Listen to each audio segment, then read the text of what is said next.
Have with me here a piece of Whisper White cardstock that measures 14 by 9.5 centimeters, and I've centered this straight onto my grid paper here, and I'm actually going to mask off the middle portion of my cardstock. And to do that, I am using some painter's tape.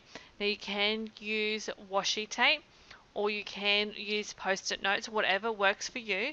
But this space here in the center is approximately 4.5 centimeters. So therefore I have 5 centimeters on the top section and 5 down the bottom, and then my middle portion, which is about 14.5 centimeters that I've have blocked off.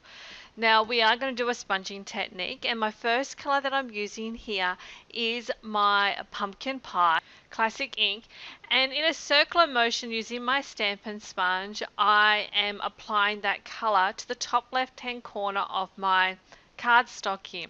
Now the technique with this is that you want to start off the cardstock and then gradually work your way on. So I'm using the painter's tape in the middle to get rid of some of that excess ink, and to then sponge in a circular motion into the areas that I want.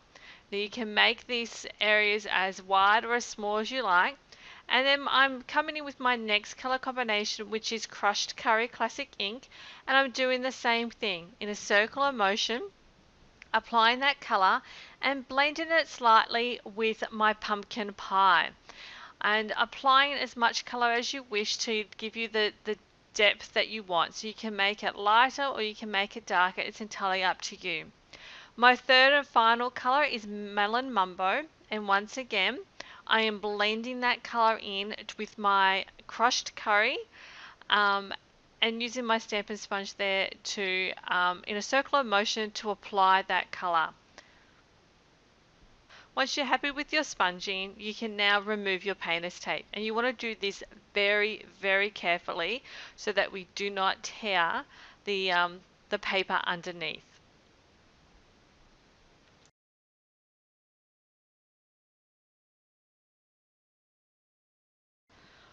My gridding that I'm going to be using today comes from the Thankful Thoughts stamp set, and I'm using the You Are Too Kind.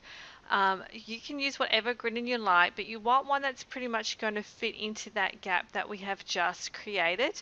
You can always shorten it, or you can widen the gap to put your gridding in. It's entirely up to you. So I am using my Stampin' Majig to stamp this in, and I'm inking my gridding up using my Memento black ink, and as you can see, that's what it looks like. I have with me here a piece of basic black cardstock that measures 14.5 by 10 centimeters that I'm using as a mat for my 14 by 9.5 centimeter piece of Whisper White cardstock that we have previously sponged.